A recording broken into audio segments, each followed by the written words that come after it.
দেখতে পাচ্ছ সেই ছবি বিজেপি লড়ছে লড়বে লড়ছে লড়বে ভারত মাতা কি জয়। এদিকে তাকাবে না, তোমাদের কাজ কেন করো? এদিকে তাকাচ্ছ না, তোমাদের কাজ করো।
দীর্ঘ 6 বছর ধরে হরিগঞ্জের রাস্তার বেহাল পরিস্থিতি কি সরকারের তৃণমূল জবাব দাও।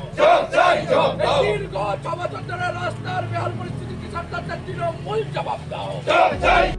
হরিগঞ্জের রাস্তার বেহাল পরিস্থিতি কি সরকারের সাংসদ রচনা ব্যানার্জি জবাব দাও।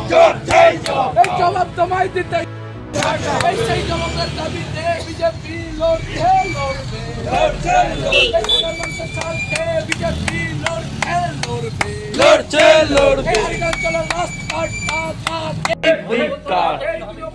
জানাই ঠিক ঠিক ঠিক ঠিক ঠিক তারা যাতায়াত করছে, দেখতে পাচ্ছেন না, গর্তে পড়ে গিয়ে বাচ্চা কি বলবো অ্যাক্সিডেন্ট হয়ে যাচ্ছে, প্রত্যেকটা লোক ভিজে যাচ্ছে।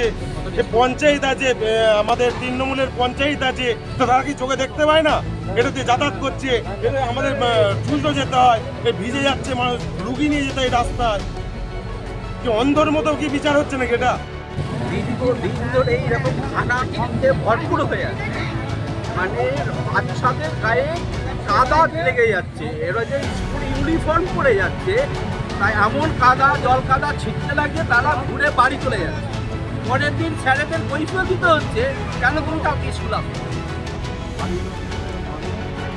রাস্তাগুলি রাস্তার পরিস্থিতি যাচ্ছে, তাই আমরা এর আগেও পঞ্চায়েতে বারবার ভিডিওতেও লক্ষ্য করেছি